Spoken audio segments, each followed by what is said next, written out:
Bom dia, pessoal. Vamos iniciar mais um Friday Mace Club, de praxe após um congresso grande, né? Hoje a gente vai ter um dia especial aí com a apresentação dos highlights ICC 2026 e o Dr. Matheus Bucair trouxe 5 trabalhos para a gente discutir aí. Pode começar, Matheus.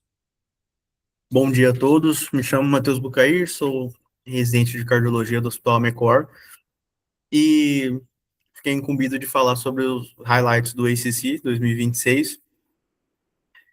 Foi um congresso do Colégio Americano de Cardiologia.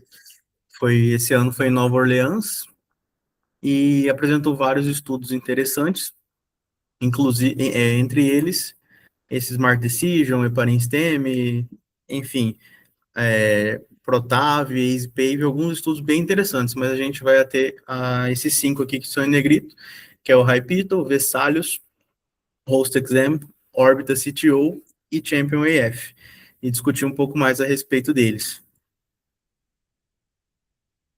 Bom, vamos lá. Então, vamos começar pelo estudo HiPito, né, que ele foi concomitantemente publicado no New England, apresentado lá no ACC, no final do mês passado, que nada mais é do que uma fibrinólise dirigida por catéter diretamente na artéria pulmonar para pacientes que têm TEP de intermediário risco, né? E o objetivo auxiliado por ultrassom. O objetivo dele foi comparar essa nova técnica com a anticoagulação propriamente dita. A gente vai falar um pouco mais sobre esse estudo. Então, o desenho do estudo, um estudo multinacional, multicêntrico, né? Foram 59 centros nos Estados Unidos e na Europa. Foi um estudo aberto e randomizado, né? Ambos os grupos sabiam a intervenção a que seriam submetidos. 544 pacientes com embolia pulmonar de risco intermediário foram randomizados para um grupo que é a fibrinólise dirigida por catéter e assistida por ultrassom mais anticoagulação, e outro grupo foi randomizado para o grupo de apenas anticoagulação, um N de 271 pacientes. Então, a randomização foi 1 para 1, né? E quais eram os critérios de inclusão? Tinha que ter TEP, confirmada na angiotomografia de tórax, né? Disfunção ventricular direita, que seria uma relação do ventrículo direito para o ventrículo esquerdo maior ou igual a 1, ou seja, o ventrículo direito maior que o ventrículo esquerdo. Lesão miocárdica, que seria comprovado na elevação de troponinas, e estresse cardiorrespiratório. Estresse cardiorrespiratório são sinais de desconforto respiratório, né, queda da saturação, taquicardia, uma pressão arterial sistólica ali menor que 110 milímetros de mercúrio, que ele fala lá no estudo, por mais de 15 minutos, né, então uma PAS menor que 110 que se sustenta por mais de 15 minutos, já configuraria um estresse cardiorrespiratório. Então, esses eram os critérios de inclusão. TEP de risco intermediário. E foram excluídos do estudo aqueles que apresentaram instabilidade hemodinâmica, né? Porque aí descaracterizaria o risco intermediário, e aqueles pacientes que tiveram contraindicações à trombólise. Então, qual que era o objetivo, né? Era uma fibrinólise, o catéter ia direto na artéria pulmonar e era jogado um trombolítico ali pertinho do trombo, e também ondas de ultrassom eram emitidas ali para facilitar essa fibrinólise. E isso até 6 horas da randomização dos pacientes, mas muitos pacientes foram até 2 horas, então muito rapidamente foram submetidos a essa trombólise guiada por catéter. Aqui, para ver as características, né, dos grupos, os pacientes tinham em média de 58 anos de idade, a maioria do sexo masculino. O que eu destaquei aqui, que dispneia, pacientes, maioria tinha dispneia, né, paciente com TEP ali, 93% com dispneia, dor no peito, e uma hipotensão, né, que eles tinham também. E o interessante é que a embolia era bilateral em 91% dos casos no grupo intervenção e 96% dos casos do grupo controle. Então, foi um TEP bilateral na maioria esmagadora dos pacientes. Os pacientes não tinham histórico de CC, né, de AVC, não tinham câncer previamente, né, e nem DPOC prévia. O desfecho primário foi analisado morte por TEP, recorrência de TEP sintomática não fatal e descompensação cardiorrespiratória, que é parada cardiorrespiratória, choque, necessidade de ECMO e necessidade de intubação em 7 dias. Tá? Então, em 7 dias, foram avaliados esses desfechos primários que eu falei. O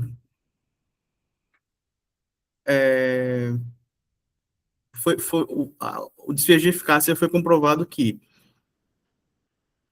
foi reduzido o desfecho primário em 10,3% do grupo anticoagulação e em 4% do grupo anticoagulação mais trombólise intravascular, que demonstra o benefício dessa trombólise intravascular, aqui, de roxo um roxo mais escuro.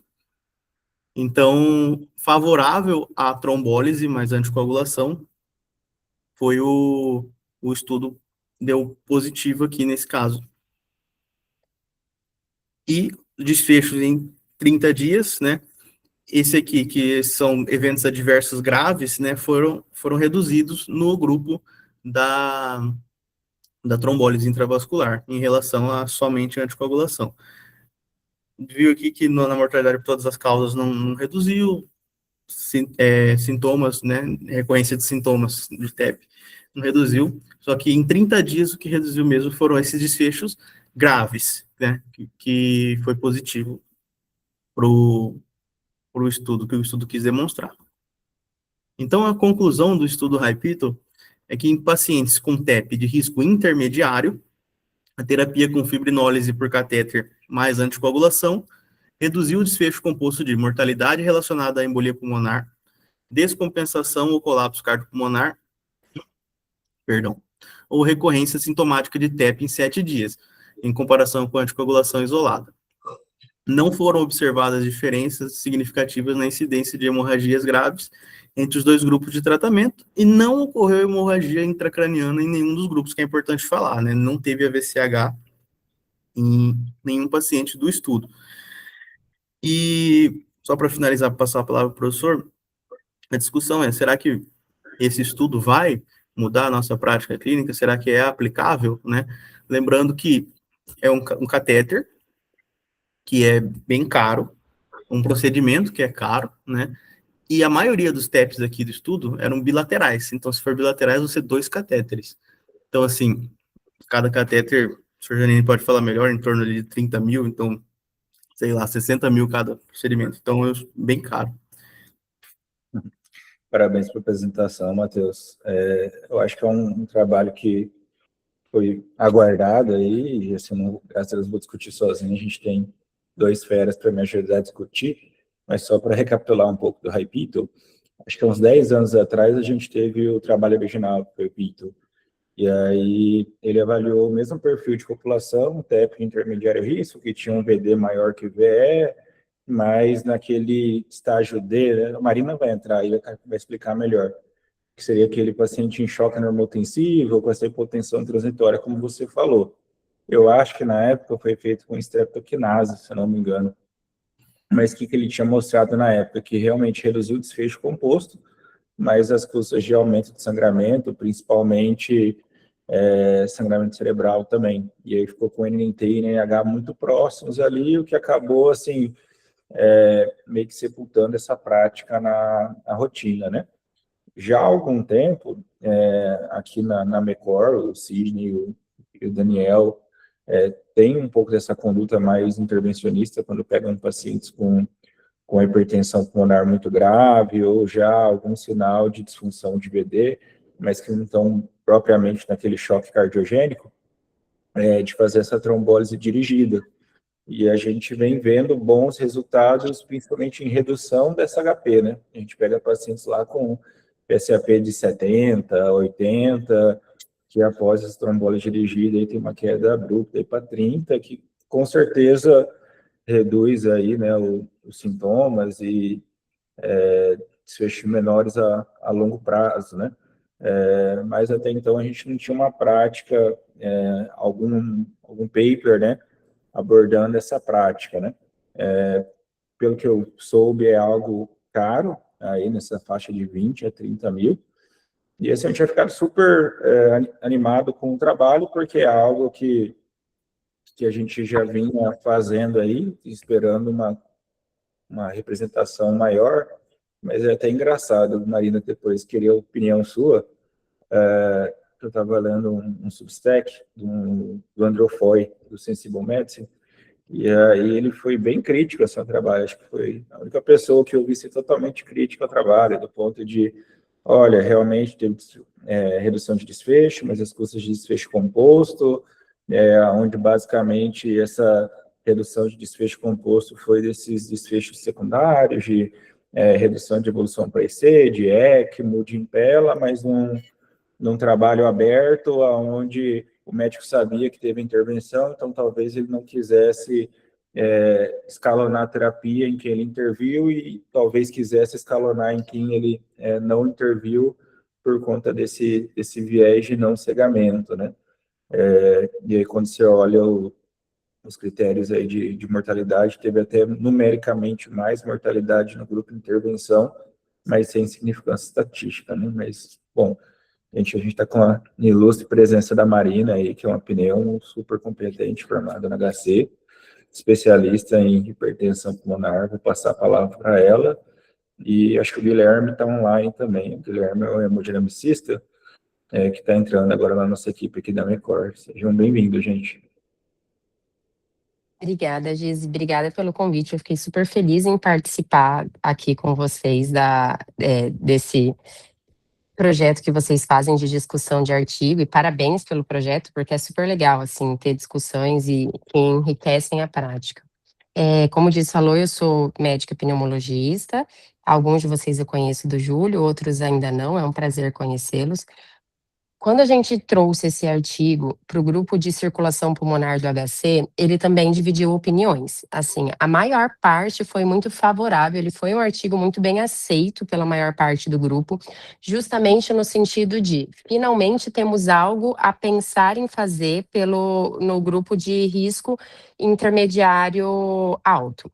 Quando a gente fala em TEP, para a gente acompanhar a discussão do que vem em sequência, a gente tem que lembrar que o TEP agora é dividido em outras classificações, saiu uma diretriz recente, né, em A, B, C, D e E, mas antes ele era dividido em baixo risco, risco intermediário baixo, intermediário alto e alto risco. A nossa angústia, como quem trabalha com circulação pulmonar, sempre foi o risco intermediário alto. No alto risco, a gente sabe que a gente precisa trombolizar, porque senão ele morre, tem uma mortalidade, inclusive, maior do que a do infarto com supra. Mas no risco intermediário alto, a gente fica vendo o paciente muitas vezes deteriorar, e a gente não queria chegar ao ponto dele deteriorar posteriormente, sem poder fazer nada naquele momento. E aí veio o primeiro estudo, que foi o PEITO Trial. O PEITO já foi um estudo que dividiu opiniões na época, porque muita gente falou assim, vale a pena trombolizar. Outros falaram, será que vale mesmo? Aumentou muito o sangramento intracraniano.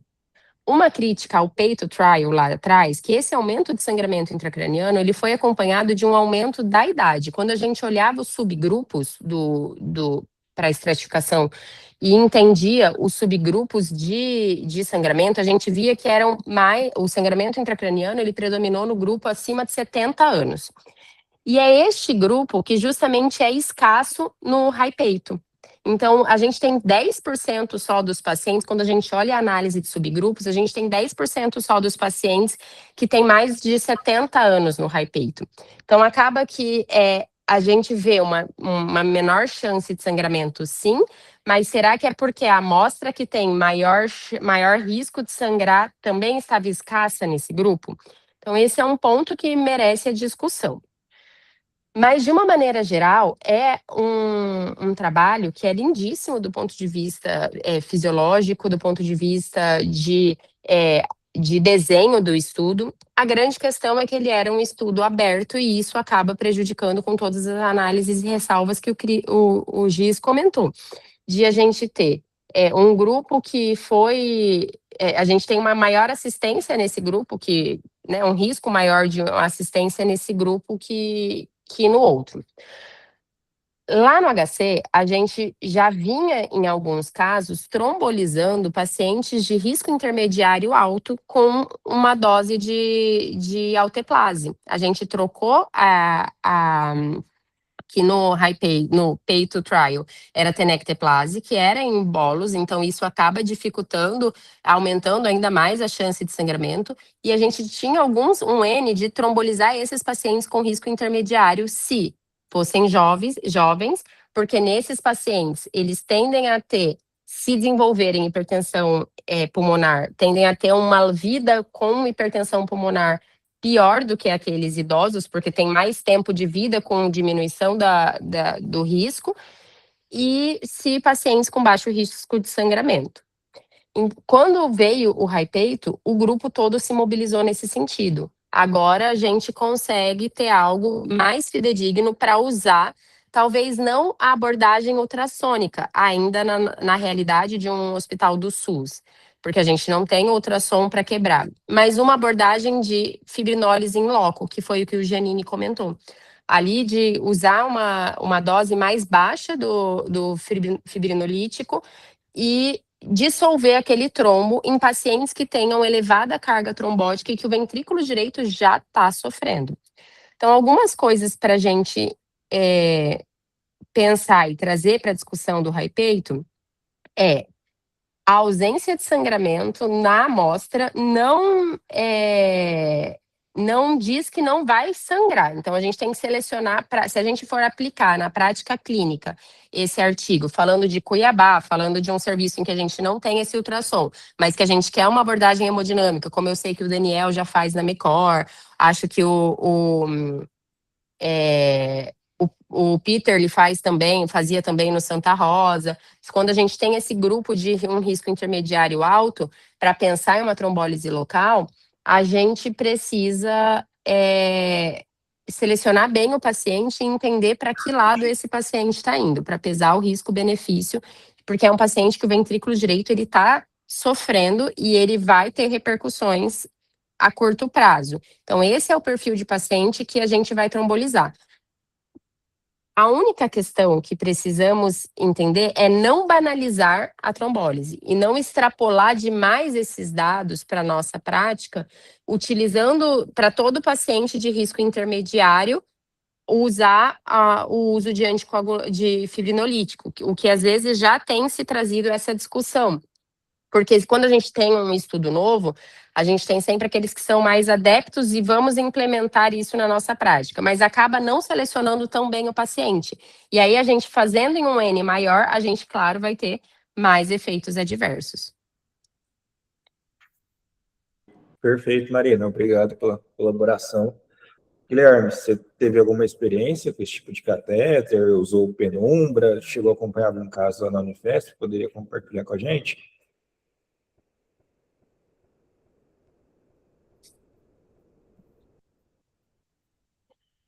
Sim. Opa. Bom dia, tudo bem, pessoal? Estão me ouvindo? Então sim. Beleza. Sou o Guilherme, né? Sou novo médico, hemodinamicista aí do grupo. Eu venho da Unifesp.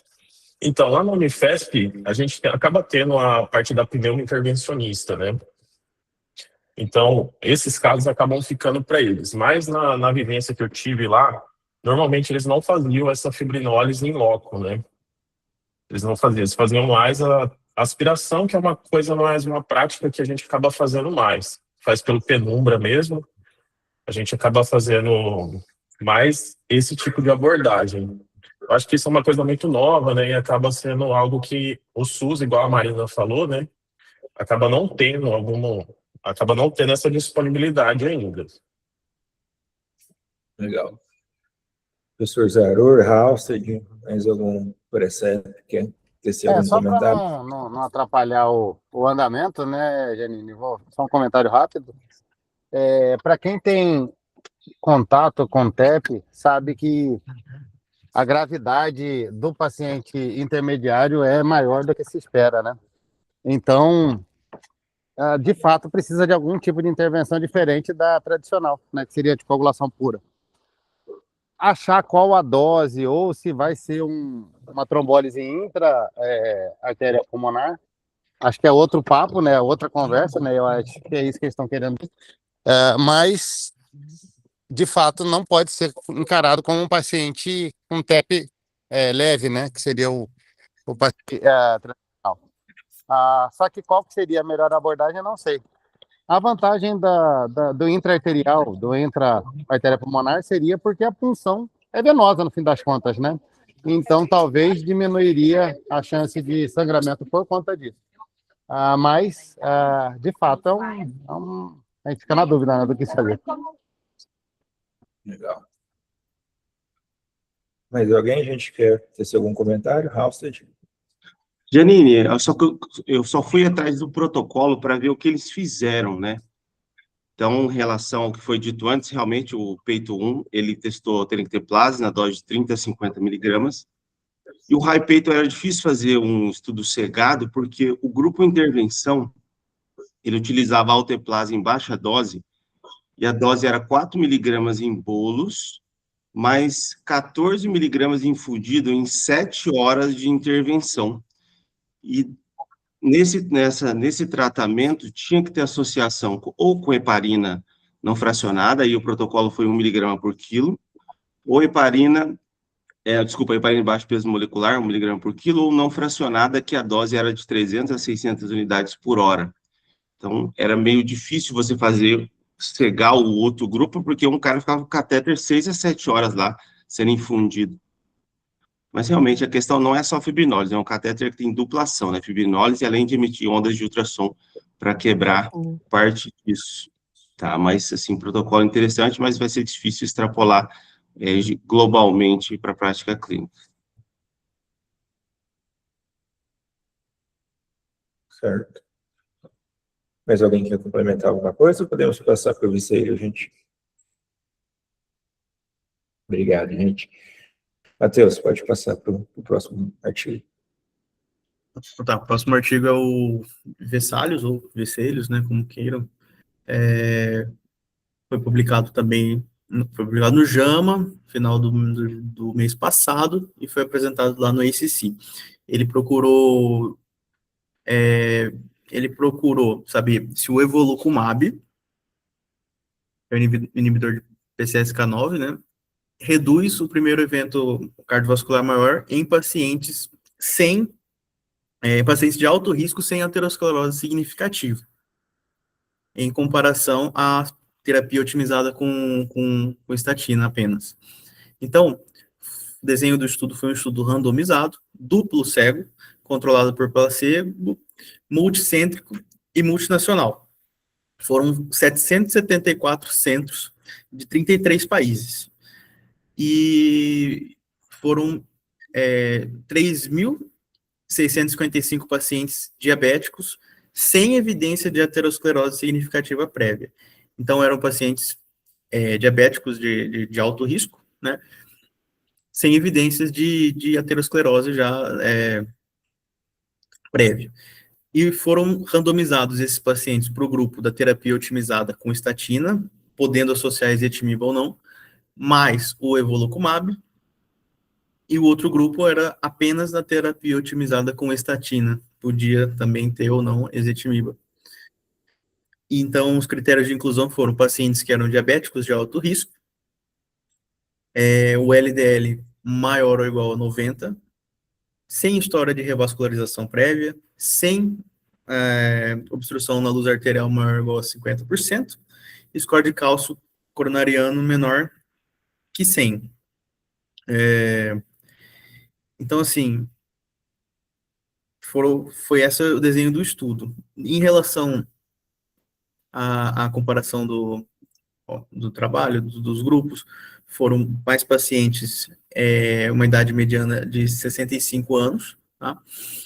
Mais mulheres do que homens, mais pessoas da raça branca, mais europeus, e quase a totalidade dos pacientes eram diabéticos, e muitos hipertensos também. Aqui os pacientes já tomavam estatina, e 13% do grupo evolocumab estavam associados a ezetimiba, e 14% no grupo placebo estavam com ezetimiba associada à estatina, tá? E o LDL colesterol ali dos pacientes era, em média, 132. Nos dois grupos, no caso. Então, o efeito do evolocumab no LDL colesterol foi percebido que, em relação ao grupo somente da otimização com estatinas, reduziu para 44 miligramas por decilitro no grupo com evolocumab. O evolocumab é subcutâneo, a cada 2 semanas é realizado subcutâneo. Tem um preço um pouco mais caro, né? Só que ele foi testado e reduziu bastante o LDL colesterol nesse grupo de pacientes. Então, nesse desfecho primário de 3-point MACE, né, percebe-se que o grupo do placebo teve mais desfechos negativos, né? Esses 3 P's aqui são doença coronariana, infarto do miocárdio ou AVC. No grupo placebo, que é o grupo da terapia só com estatina, teve mais desfechos de 3P, que a gente fala, né? 3 points. E do desfecho de 4P, 4 points, que inclui também revascularização por isquemia, além dos outros 3, também percebeu-se o grupo placebo tendo mais desfechos desfavoráveis em relação ao grupo do evolocumab, com significância estatística, no caso. Aqui os desfechos secundários, né? Como eu falei, dos 3 PMAs e 4 PMAs, no grupo placebo, houve mais desfechos desfavoráveis do que no grupo do evolocumab. E aqui, detalhando um pouco mais de cada um, do que eu disse, percebendo uma pior resultado do grupo placebo. Então, a conclusão do Vesalius, que os benefícios observados nos pacientes que eram diabéticos de alto risco, sem evidência de aterosclerose significativa prévia, eles apoiam a intensificação da terapia hipolipemiante para além das estatinas, mais precocemente no processo da doença cardiovascular aterosclerótica, ou seja, mesmo não tendo aterosclerose significativa, a redução de LDL foi benéfica para reduzir desfechos cardiovasculares. A consistência da magnitude do benefício clínico reforça a importância de reduzir o LDL para cerca de 40 nesses pacientes, e esses dados corroboram fortemente a ideia de que nesses pacientes deve-se buscar metas de LDL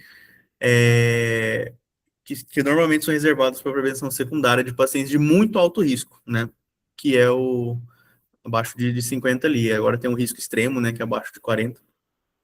Ou seja, quanto menor o LDL, é melhor para esses pacientes de alto risco. Isso aí, Matheus. Parabéns pela apresentação também, cara. Acho que um dado interessante aí é justamente esse conceito aí que no LDL menos é mais, né? Então, a gente vive num mundo aí de fake news, de mídia digital, de muitas pessoas falando muita coisa infundada sobre colesterol, né? E a gente vê que manter pacientes aí que, se você jogar pelas nossas diretrizes, tem uma meta de 100, talvez no máximo de 70 de LDL para níveis muito baixos, de 40, teve redução, inclusive, de desfecho, né? É lógico que, assim, apesar de ter de 33, foi até que eu tinha comentado com o Cair, né?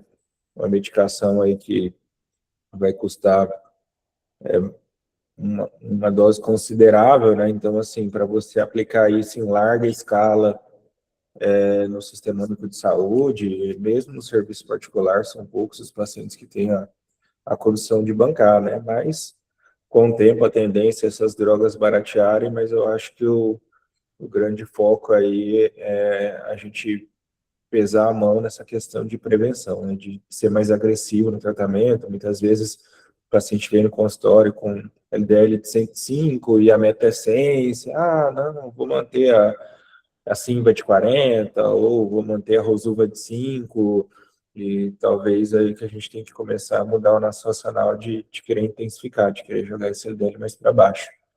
Não sei se o Zaru concorda, não sei se a Nath, mais da área da MEB está aí também para comentar. Então, quer falar alguma coisa, Marina? Ladies first, né?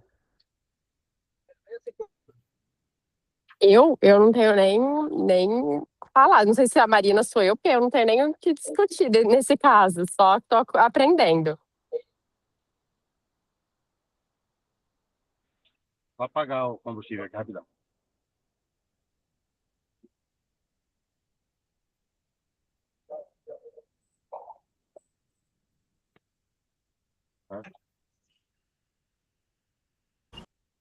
Então, pessoal, eu sempre digo que o clínico ele duvida do próprio tratamento clínico, né? Isso é um troço esquisito. A gente fica sempre preocupado com abrir a artéria, né? Você vê lá bonitão o resultado do cateterismo, e aí você fica, assim como o próprio paciente, né? A gente fica como se fosse um leigo, né?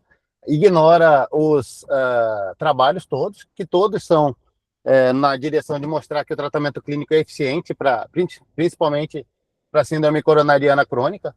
Então, não tem muita dúvida, né? Assim como o Janine colocou, não sei de onde que surgem essas coisas de não tem que mexer no LDL. Enfim, isso é uma loucura, né?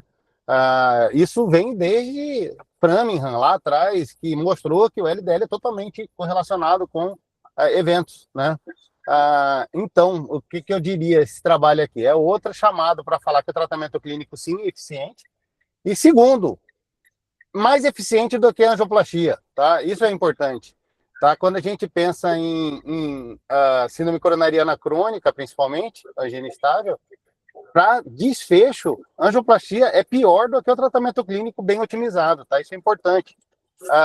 Portanto, em relação a preço, por que a gente se preocupa com o evolucumab, ou Cibrava, né, que seria inclisiran, e não se preocupa com o preço dos stents, por exemplo, né? O convênio ele libera facilmente a angioplastia, mas não pensa em liberar, por exemplo, um tratamento clínico que é até mais eficiente no final das contas. Enfim, só um ponto para se pensar. E outra coisa, tem que partir do médico cardiologista ao oferecimento da droga. Tá? Então você fala, isso aqui diminui, é caro, tudo bem, mas quem vai definir o preço é o próprio paciente. Ele vai ver se é ou não interessante para ele utilizar, né? Você está aqui para ofertar. Se o cara vai usar ou não vai usar, é com ele. Mas a oferta tem que ser feita pelo médico. Mais alguém quer fazer algum comentário, gente? Alcide, Guilherme? Janine, acho que só vale a pena falar sobre a segurança, né? Porque é tão questionamento, né? A estatina tem uma segurança no paciente de prevenção primária, prevenção secundária, e esses inibidores de PCSK9, reduzindo em níveis extremos, eles conseguiram também testar a segurança isso, né? O estudo Fourier testou, o estudo Ebbinghaus, que avaliou risco de demência nesses pacientes, que existia uma preocupação, né? E foi negativo. E tem um trial interessante, chama Fourier-Oli.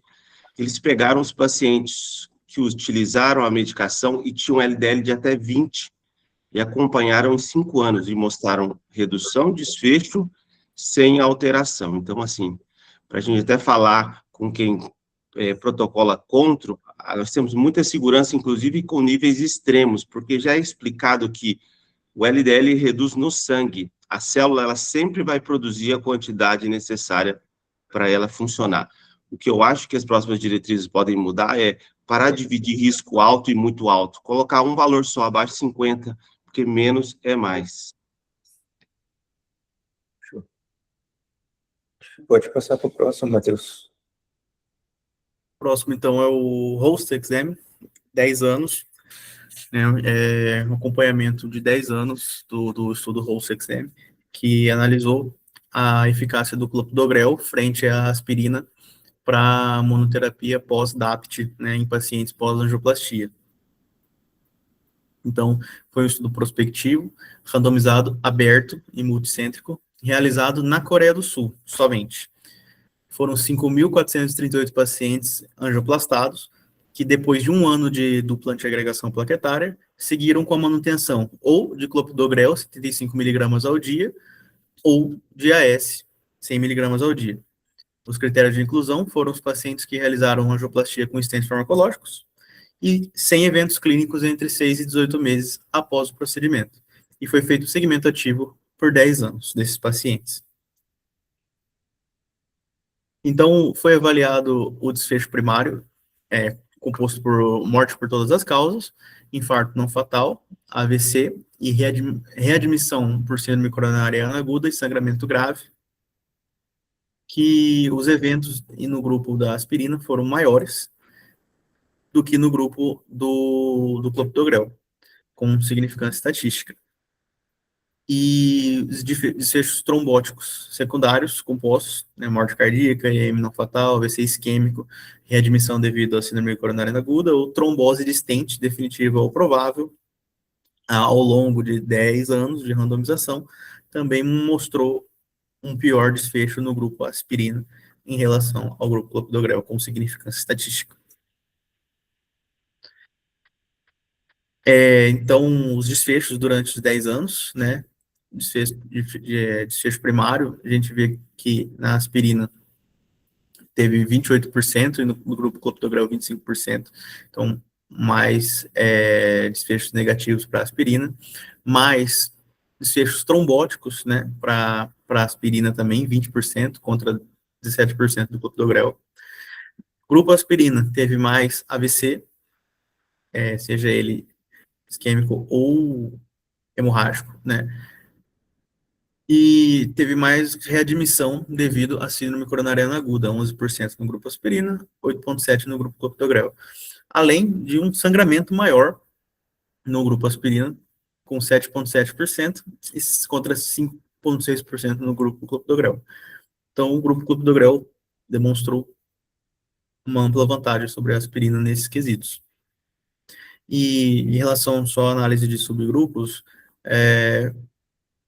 o favorável, os subgrupos favoráveis para o clopidogrel foram quase todos, né? Todos, na verdade, com um destaque para a doença renal crônica, que esses pacientes DRC tiveram maior benefício em relação ao AS. Então, a conclusão do estudo, do segmento de 10 anos do estudo Host Exam, pacientes estáveis após angioplastia com stents farmacológicos, a monoterapia com clopidogrel mostrou redução significativa de eventos adversos cardiovasculares e sangramentos graves ao longo de 10 anos, sem aumento na mortalidade. Os resultados sugerem que o clopidogrel pode ser considerado uma alternativa preferencial à aspirina na terapia de manutenção prolongada. Acho que esse é um exame, né, professores, que pode mudar a prática clínica daqui por diante, né? Perfeito, Bucaer. Na verdade, né, Rafa, a gente estava até conversando, a gente já tinha dados desde o Capri, de começo dos anos 2000, se eu não me engano, mostrando talvez algum subgrupo que tivesse um benefício do clopidogrel em relação ao AS, né? Eu acho que traz mais uma evidência robusta aí, um segmento longo de 10 anos, né? Onde a gente vê, inclusive, redução de desfecho trombótico, né? E redução de desfecho hemorrágico também, ou seja, você tem mais segurança e mais eficácia, né? É lógico, assim, o AS é dado gratuitamente para todo mundo hoje, então talvez a nossa prática brasileira se impacte um pouco nessa conduta, apesar do clopidogrel já ter genéricos bem acessíveis. E tem a questão também que é difícil, né, você mudar algo que já está enraizado, né? A gente tem o AS aí sacramentado há mais de 40 anos, né? Então, para você mudar uma prática já que é difundida aí quase como um evangelho, não sei se só esse estudo vai ser o suficiente para isso, mas a gente tem bem documentado na diretriz uma recomendação 1 de usar monoterapia com clopidogrel para aqueles que são intolerantes à aspirina. Eu acho que isso aí é bem difundido já, né? Se pegar um paciente que teve principalmente sangramento gastrointestinal, algum tumor, alguma coisa, fazer essa troca pelo clopidogrel, mas eu já vejo colegas vanguardistas aí em congresso em São Paulo, pautando já que desde os trabalhos com suspensão precoce de DAPT, né, mantendo o P2Y12 mais potente, deixando o clopidogrel ou um inibidor da P2Y12 no lugar do AS. Não sei se vai mudar propriamente a diretriz, mas talvez ganhe um peso a mais aí nessa discussão. Não sei qual é a opinião do Halsted. Grande Anime, então, eu acho que o cardiologista em si, ele já está tendendo a mudar após um ano o clopidogrel. E se é uma tendência natural, a gente precisa de estudo no seguinte cenário, cirúrgico, porque a gente tem uma segurança em manter o AS em cirurgias do paciente com prevenção secundária. Mas com o clopidogrel, a gente tem que fazer a ponte para o AS, para o cirurgião ter que operar. Então, o que eu vejo muitas vezes, a manutenção do AS e se precisar de uma cirurgia, porque não existe liberação para você operar com clopidogrel até o devido momento. E a gente tem uma base grande de evidência para você operar com AS. Então, esse switch, ele acaba sendo difícil, porque pela falta de evidência. Mas, em tese, o clopidogrel é uma dose segura, e o ticagrelor já tem bases, evidências também, mostrando uma segurança a longo prazo, não em 10 anos, como o clopidogrel, mas o ticagrelor também já mostrou um certo benefício em 3 a 5 anos. Mas acho que deve mudar o conceito de a gente já poder usar como primeira droga e não nos intolerantes. Perfeito. Guilherme, você teve alguma experiência com seus chefes lá da Unifesp? Alguém já adotando essa prática, divulgando para vocês?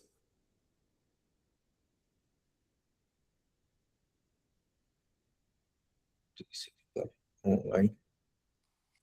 Então, Janine, o pessoal acaba utilizando depois de um ano. Tem um chefe meu que acaba sendo muito favorável a esse tipo de conduta, né? Após um ano, ele acaba deixando com clopidogrel.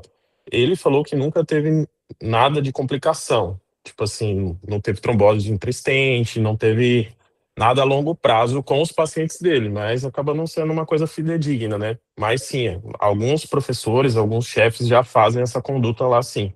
Só que é muito difícil, igual você falou. O AS é muito enraizado na cultura brasileira, né? É muito fácil a disponibilidade. Então, para você conseguir retirar isso e colocar outra medicação, acaba sendo um pouco difícil. Mas tem alguns preceptores que já fazem essa conduta, sim. Principalmente aqueles pacientes que são mais graves, né? Tem uma quantidade maior de stent, aqueles pacientes que seriam maior risco para ter alguma complicação. Legal. Caio, pode passar para o próximo. Próximo estudo é o Orbita CTO, que foi um estudo que procurou visualizar, estudar se na oclusão crônica de um vaso coronariano, a abertura desse vaso, o tratamento dessa oclusão crônica, se ela melhoraria a angina. Então, um estudo multicêntrico, randomizado, duplo cego, controlado por placebo, realizado no Reino Unido, em 2 centros, multicêntrico, 2 centros no Reino Unido, com 50 pacientes que tinham angina e tinham oclusão de uma única artéria coronária. Então, foram randomizados 25 pacientes para o grupo de angioplastia da artéria, que tinha a oclusão total crônica, e 25 pacientes para o grupo placebo, que era a não realização da angioplastia. Foram incluídos os pacientes no estudo, obviamente pacientes com angina, oclusão de vaso único de pelo menos 3 meses, vaso maior que 2,5 milímetros, sem doença importante em outros vasos, evidência de isquemia e viabilidade na área afetada. O score JCTO menor ou igual a 3, depois até o Dr. Guilherme pode falar desse score, um score japonês. Terapia antianginosa otimizada, tá? Então, esses foram os critérios de inclusão no estudo. E os critérios de exclusão: pacientes menores de 18 anos, síndrome coronariana aguda recente, revascularização recente e pacientes que tinham contraindicações ao tratamento. Bom, aqui a gente pode ver que no grupo dos pacientes que fizeram angioplastia foram mais homens e mais homens brancos, né? E o tempo médio em meses, mediano, né, da duração da angina, 12 meses, o paciente já vinha com angina há 12 meses, nos dois grupos, e a frequência diária da angina tinha uma média ali de uma vez por dia, pelo menos uma vez por dia, eles tinham sintomas anginosos. Né, tomavam bastante antianginosos, né, medicamentos para dor, e a classificação do CCS, a maioria dos pacientes dos dois grupos eram CCS2, alguns também CCS3, tá? E o vaso ocluído mais, que foi mais tratado ali, foi a artéria coronariana direita, tá? Nos dois grupos. Então, esse é o desfecho primário, que é um score de sintomas anginosos, né? Para os pacientes que fizeram angioplastia da artéria ocluída cronicamente, percebe-se que esse verde aqui, esse gráfico de calor aqui, o verde significa sem angina, né? Ou com pouca angina. Então, no grupo da intervenção, tá mais verde no gráfico, isso quer dizer que eles melhoraram na angina, né? Ficaram sem angina. E quando vai ficando mais alaranjado, mais vermelho, são os pacientes que ainda tiveram angina e que requeriam antianginosos, né? No grupo da intervenção em relação ao grupo placebo, percebe-se que melhorou a angina nos pacientes, tá? Com uma significância estatística, odds ratio 4,38. Então, bem significativo.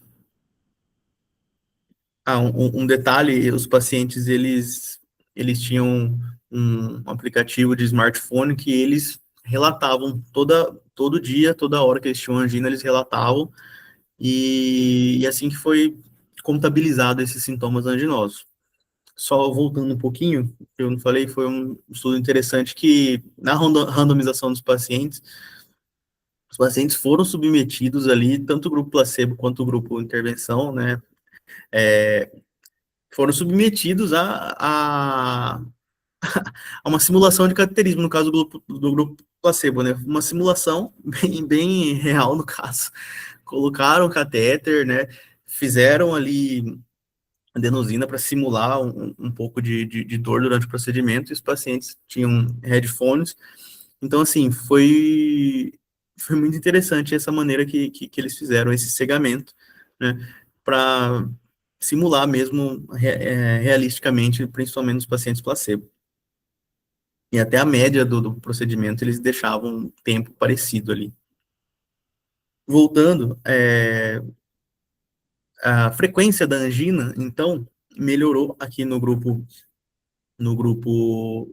da intervenção, e a classe funcional, né, o CCS da angina, percebe-se que pré-randomização tinha bastante paciente mais clarinho aqui, CCS3, CCS2, depois eles ficaram um laranja mais escuro, CCS0, CCS1. E o grupo placebo, também pelo próprio tratamento placebo, também até aumentou, até reduziu o CCS, né, para 0,1. Mas, olha, significativamente, aumentou bastante os pacientes que foram para CCS0 depois do procedimento. Então, conclusão do estudo Orbita CTO, em caso de angina estável, que tem evidência de isquemia e viabilidade, a intervenção coronária percutânea, na oclusão total crônica de vaso único, melhora a pontuação dos sintomas de angina, diminui a frequência de episódios de angina, e esses benefícios foram sustentados ao longo de 6 meses. Né? Então, assim, o estudo evidenciou que, ao longo de 6 meses, esses pacientes tinham, em média, 30 dias a menos de angina durante esses meses. Ou seja, uma diminuição bem significativa, né? Para quem tem angina todo dia, você ganha 30 dias sem sentir nada, é uma diminuição significativa. Perfeita apresentação, Matheus. A gente já teve, no ano passado, né, a apresentação do Orbita 1 e o Orbita 2, só para recapitular. No Orbita 1, ele pegou pacientes com DAC estável, né, e submeteu esse sham procedure, né, como o Matheus comentou, né, então todos os pacientes foram para a sala de hemodinâmica, foram funcionados, eles estavam com headphone, ouvindo música, e aí uma parte fazia o procedimento, outra parte ficava ali na sala, simulando o tempo, né. O Orbita 1 não teve significância estatística, e aí veio o Orbita 2, onde pegou esses pacientes com uma lesão nova, né, uma DAC conhecida nova, uma DAC crônica conhecida nova. Um grupo começou o tratamento clínico, o outro grupo foi direto para o procedimento. E aí, quando comparados, né, você teve também a redução de angina, de intervir numa lesão crônica, do que propriamente só manter o segmento do paciente, né?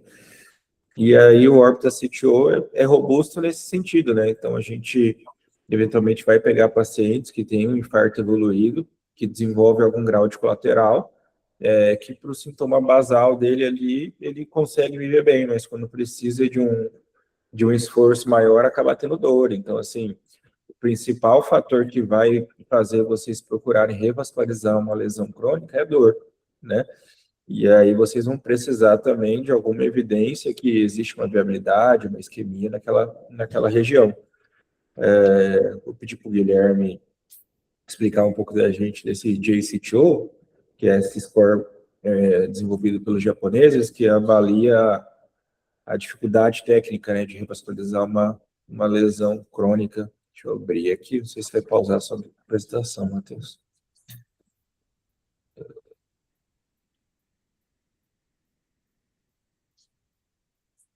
Então, em relação ao órbita, né, esse estudo bem interessante. Se dependesse, eu acho que de qualquer hemodinamicista, abriria tudo, né, Janine? Sim. Mas esse estudo é bem interessante, igual vocês falaram, né, duplo cego, ele acabou evidenciando que lesões, que são lesões crônicas, que a gente considera maior que 3 meses, né, igual foi falado pelo Matheus, você acaba tendo um benefício de tratar esse paciente para melhora do sintoma. Ele não melhora o MACE do paciente, ele não diminui mortalidade, nem outra coisa além disso. Então, esse paciente acaba sendo muito bem selecionado para fazer esse procedimento, né? Até porque o CTO não uma coisa muito simples, acaba sendo um mundo à parte da hemodinâmica, precisa de material especial, tem muito risco de complicação, então esse paciente tem que ser muito bem amarrado para fazer esse procedimento, né? E em relação ao JCTO, esse score que é um score japonês que a gente utiliza para lesões crônicas, né? A gente acaba vendo 5 variáveis, e cada variável acaba tendo um ponto. Então, o paciente que tem uma lesão crônica já foi submetido ao procedimento, tentou abrir essa coronária dele e não teve sucesso, esse paciente já tem um ponto. E esse um ponto já faz o paciente ter uma dificuldade intermediária em abrir essa coronária, tá? Mas os outros pontos que a gente utiliza, a gente viu o tipo da calcificação da lesão, tortuosidade da lesão, né? Se esse tem corpo ou não, a ponta da lesão, se é romba ou se é pontuda, que é uma coisa acaba sendo mais específico da área da hemodinâmica, o comprimento da lesão também, e a tentativa que eu tinha falado, né? Então a gente tem essa classificação, a gente vai do fácil ao muito difícil. Quando é 0 é o nível muito fácil, e até o 3 é o difícil, né? O órbita ele colocou menor que 3, então são procedimentos de difícil a fácil, né? Que a gente acaba colocando. E o sucesso seria de alto a moderado, né? Desse procedimento. Mas igual eu falei, o CTO acaba sendo um mundo à parte mesmo da hemodinâmica. Então, esse paciente tem que ser muito bem, através do exame complementar, né? Que o Janine falou. Você tem que ter uma evidência ali de ter viabilidade naquela coronária. E o paciente tem que estar muito bem otimizado no medicamentoso, né? Então, tipo assim, tem que estar com antiaginoso, tem que estar com as medicações que ele deveria tomar A partir daí, se esse paciente mantiver dor, quadro de dor, de angina, aí acaba sendo selecionado para a gente intervir. Então, não é para qualquer paciente, né? Até pelo risco das complicações, principalmente por perfurações, porque a gente utiliza materiais ali, os fios que a gente utiliza na angioplastia, acaba tendo pesos de pontas diferentes, até para a gente atravessar essa lesão. Então, dependendo do peso de ponta que a gente coloca para tentar atravessar essa lesão, pode ter o risco de perfuração e evoluir com o tamponamento e outras complicações do procedimento. Acho que mais ou menos isso que é o tema principal do estudo, né? Esse paciente vai melhorar a angina e também vai melhorar a classe funcional, consequentemente, mas tem que ser muito bem triado para entrar no procedimento, né? Perfeito, Guilherme. Raul, você quer comentar alguma coisa? Grande Anime, vale a pena frisar esse protocolo interessante, né, que eles fizeram de run-in 2 semanas de terapia otimizada nos 2 grupos, e a partir do procedimento intervenção e SHAN, né, foram tiradas todos os medicamentos. Então, no dia 0 da pós-intervenção, nenhum dos 2 braços estava usando nada. E a intervenção de medicação era realizado com base em consultas regulares, e nesse Orbita App, que é esse aplicativo que eles descreviam diariamente, e as medicações eram introduzidas. É interessante que, ao final do estudo, os 2 braços estavam usando a mesma quantidade de medicação, mas menos do que antes da intervenção. Você vê que mesmo a pessoa placebo, ela, ao final do estudo, estava usando menos do que quando iniciou. E foi interessante isso que foi falado, porque eles selecionaram lesões que tinham alta factibilidade. Você vê que o sucesso da intervenção, quando você vai ver o estudo, é de 96%. Não sei se o sucesso de oclusão crônica na vida real seja 96% de chance de abrir uma artéria. Em que a angioplastia não ia vencer dos tratamentos farmacológicos. A gente já viu isso no órbita 1, né? Então, nesses casos, a gente tem que tirar a intervenção para ver o efeito bruto da terapia, que, novamente, por indicação da American College, era 2B, você tratar os pacientes com intervenção, e na diretriz de síndrome coronária crônica de 2025 brasileira era 2A, mas sem muita evidência, e agora a gente tem uma evidência para indicar nesse cenário específico. Perfeito. Podemos finalizar, então, com o Champion, Matheus. Perfeito. Então, o último estudo é o Champion AF, né, que ele pegou 3 mil pacientes, foi um estudo multinacional, multicêntrico, aberto, prospectivo e randomizado, randomizou 3 mil pacientes com FA não valvar, com indicação para anticoagulação. Randomizou no grupo oclusão do apêndice atrial esquerdo, com o dispositivo Watchman Flex, e o outro grupo foi o que só utilizou NOACs. Então, fechamento do apêndice atrial esquerdo era melhor do que o NOAC, só que os critérios de inclusão foram pacientes com FA não valvar com CHA-2 maior que 2, e os critérios de exclusão foram eventos hemorrágicos graves, recentes, e uso de varfarina. Perceba que nas características dos pacientes, o CHA-2 ali, em média, era 3,5 nos 2 grupos. E o Hasbled era 1,3. Então, era um Hasbled baixo, pacientes com baixo risco de dessangramento. A maioria dos pacientes tinham fibrilação atrial paroxística, 68% no grupo da anticoagulação e 69% no grupo da intervenção. Então, o que destaca isso aqui é com Hasbled baixo. Os desfechos primários foram de 3 anos, e os avaliados, no caso, 3 anos, que foi avaliado nesse período, e também vai ser avaliado os desfechos de 5 anos. Né? Então, os desfechos primários, desfecho primário de eficácia foi morte cardiovascular, AVC e embolia sistêmica, e o desfecho primário de segurança, que é para demonstrar superioridade, os sangramentos maiores, né? E o desfecho primário de eficácia nos 5 anos vai ser isquemia, AVC, né, no caso, ou embolia sistêmica. Então, no desfecho primário de eficácia, morte cardiovascular, AVC ou embolia sistêmica, demonstrou-se a não inferioridade da oclusão do apêndice atrial esquerdo em relação ao NOAC. Ficou bem próximo aqui as linhas, né? Só que com uma diferença que ainda demonstra não inferioridade da oclusão do apêndice atrial esquerdo em relação aos NOACs. Em relação ao desfecho de sangramentos não relacionados ao procedimento, que talvez seja uma crítica aí do estudo, né? Foi avaliado os desfechos não relacionados ao procedimento, aí o apêndice atrial, a oclusão do apêndice, ganhou de lavada, né, em relação aos NOACs, demonstrando superioridade nesse quesito. E também sangramentos maiores, demonstrou também não inferioridade, com o 5,9% da oclusão do apêndice atrial esquerdo contra 6,4% dos NOACs. Então, o que demonstrou superioridade foram esse sangramento não relacionado ao procedimento, e os outros dois, não inferioridade. Então, assim,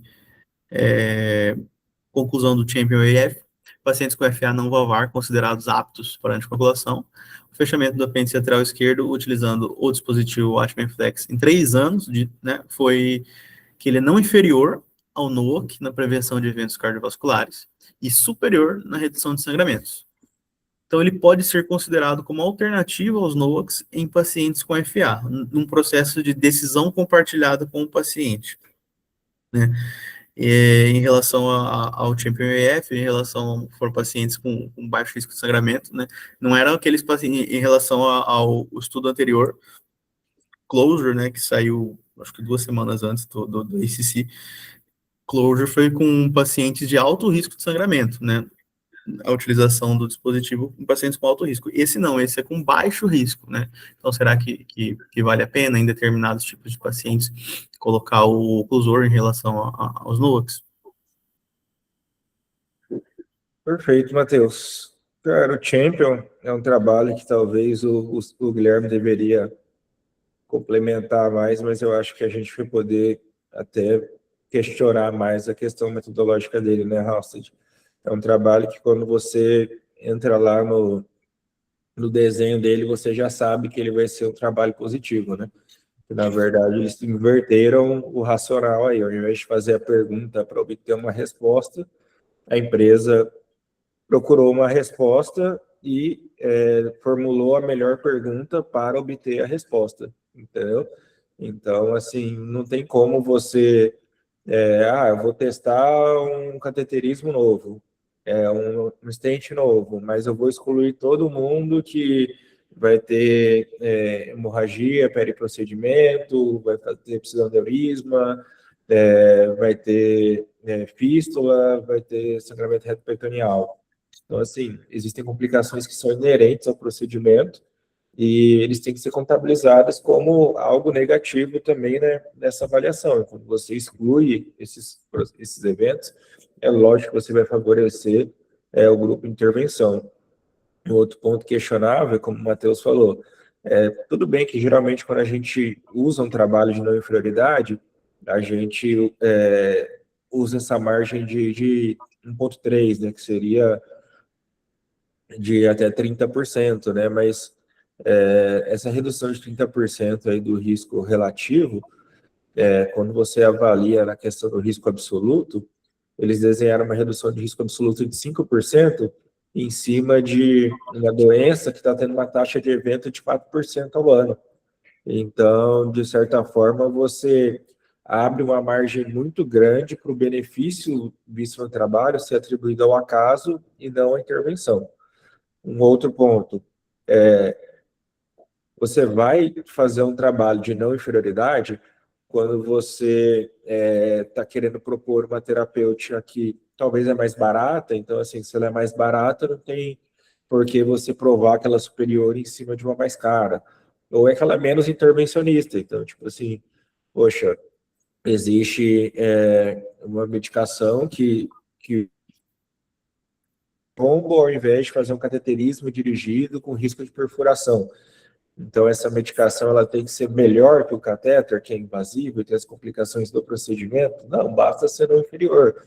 A gente vê aí, ó, a gente tem trabalhos clássicos com a varfarina da década de 80, que comparado ao placebo, reduziu em 60% o risco de FA. Naquela época, a gente tinha taxa de eventos superiores a 20%, com CHADS de 2. Com a evolução do tratamento clínico, hoje, quando você pega o NOA, o Artesia, você vê que CHADS VA de 2 tem uma taxa de evento de 3%. Então, assim, é até difícil para os trabalhos mais modernos provar a redução de desfecho neste cenário. E aí, quando você vai para os 4 grandes trabalhos de DOAC, né, por exemplo, na dabigatrana, que foi o primeiro que saiu, no Real, você não precisou mostrar que a dabigatrana era superior à varfarina. Como vocês sabem, é tão difícil tratar um paciente com varfarina, mantendo o alvo, o INR, ter a taxa de adesão acima de 70% do paciente, bastava a dabigatrana ser não inferior para ela ser amplamente utilizada, né? Coisa que quando a gente pega aí o Aristotle, o Engage, o Rocket, na verdade, esses outros 3 DOACs mostraram ser superior à varfarina na redução de eventos de AVC.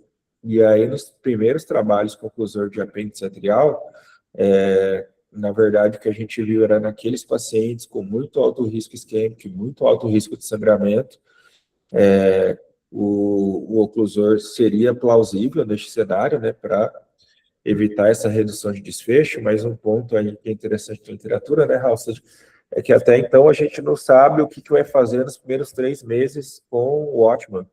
Então, já se testou manter a anticoagulação por 3 meses, já se testou fazer dupla terapia para poder cicatrizar esse dispositivo no apêndice atrial, já se testou monoterapia, e aí sempre quando você faz esse switch, o paciente acaba sangrando mais, porque normalmente ele já tem um evento hemorrágico, algum tumor, algum neovaso ali que está sangrando, né, que acaba entrando nessa conta aí de sangramento relacionado ao procedimento. Outro ponto que é interessante, que talvez vocês conseguiriam ver só em discussão muito dirigida, que eu não sei se vocês sabem, mas o apêndice, ele vai ter alguns formatos diferentes, não é sempre o mesmo formato. Deixa eu ver se eu consigo abrir a tela para vocês, só para explicar.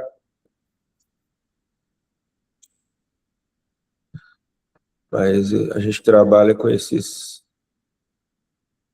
4 formatos. Está aparecendo para vocês? Esses formatos estão aparecendo para vocês? Aonde... Está aparecendo? Assim, tá assim. Então, assim, a gente tem esse formato da asa de galinha aqui, que é o chicken wing, que é o mais comum, né? Que, assim, apesar de ser o mais comum, ele é o que tem um fluxo um pouco maior e tem menos taxa de AVC. E aí, quando você pega o Watchman, ele é uma prótese que foi basicamente desenvolvida para esse formato. Ele consegue, de certa maneira, ocluir ali com 80% de sucesso esse colo dele aqui inicial, e de certa forma reduziu a formação de trombo, né? A gente sabe que na FA no valvar, 80% dos trombos são formados aqui nesse apêndice atrial.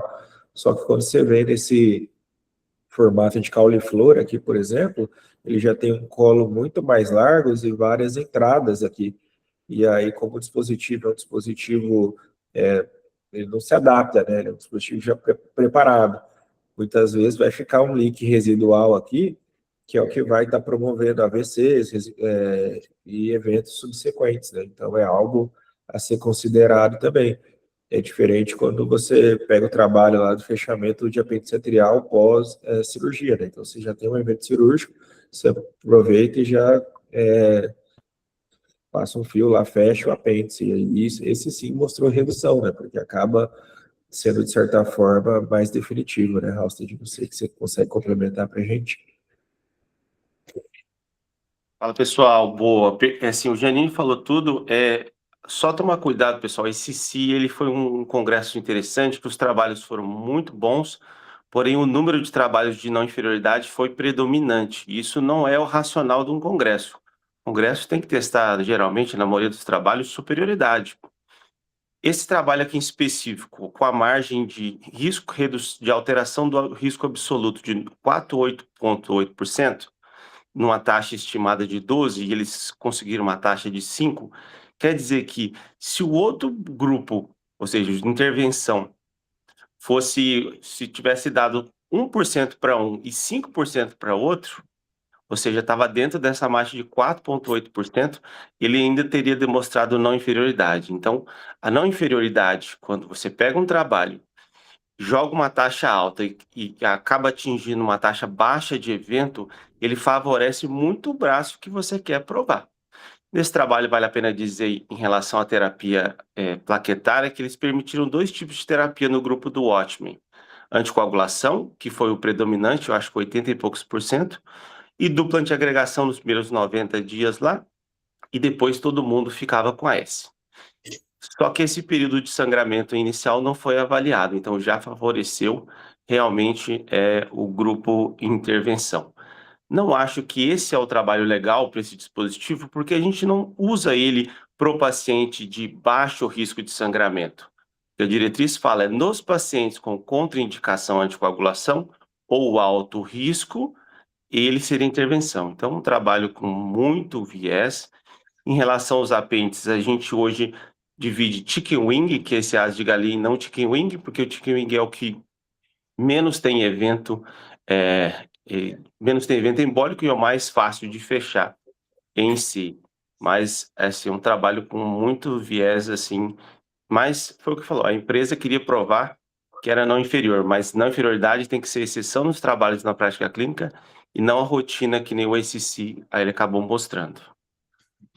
Um outro ponto que eu tinha esquecido de ressaltar também para vocês, então, como o Rossi comentou, é de não pegar esse trabalho e às vezes ler, e o meu medo é de vocês concluírem o quê? Bom, se a gente tem uma terapia que eu posso propor ao paciente e o paciente não precisar mais tomar remédio para anticoagular, e isso reduz o risco de sangramento e é não inferior em evento isquêmico, então eu vou começar a propor fechamento de apêndice arterial para todo mundo, tá? É saber ser crítico com relação ao desenho do estudo. Eu acho que é uma terapia que tem o seu cenário, né? A gente já teve aí, desde o do Protect Trial, que comparado à varfarina, foi um desenho que mostrou o impacto desse tratamento, né? E aí a literatura acaba divergindo, como o Matheus começou, né? Umas 2 semanas atrás a gente teve o Close Ray F, eu mandei nos grupos das residências, vocês podem dar uma lida depois, aonde ele não atingiu a não inferioridade, e a gente teve o Prevail também, que também com a oclusão de apêndice arterial não atingiu a não inferioridade. Então, assim, a terapêutica com anticoagulante, principalmente nesse perfil de paciente com baixo risco de sangramento, é superior na redução de risco isquêmico, né? E a gente tem que todos os anticoagulantes foram superiores à warfarina na redução de risco hemorrágico. Então, eu acho que, assim, necessariamente vocês vão cogitar a oclusão do apêndice atrial esquerdo, principalmente nesse perfil de paciente que tem um alto risco isquêmico, mais um alto risco hemorrágico também, e uma causa não reversível de sangramento. Então, tipo, o paciente sangrou, mas era uma úlcera que você foi lá, cauterizou, cicatrizou, tipo, o paciente vai poder voltar, desculpa, a anticoagular ele, entendeu?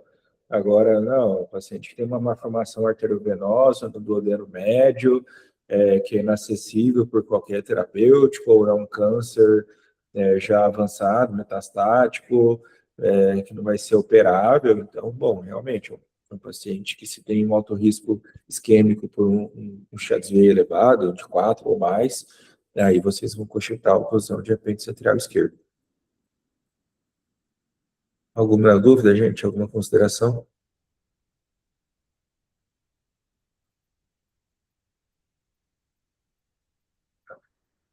Então é isso, gente. Obrigado, Marina, pela participação. Obrigado, House e Matheus. Parabéns pela apresentação. Conseguiu ser concisa, apresentar os 5 trabalhos de maneira excelente. E voltamos na próxima semana, então, a nossa essas discussões aí de insuficiência cardíaca. Uma boa sexta, bom final de semana a todos.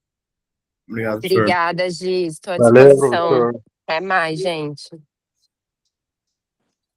Tchau, tchau. Bom final de semana.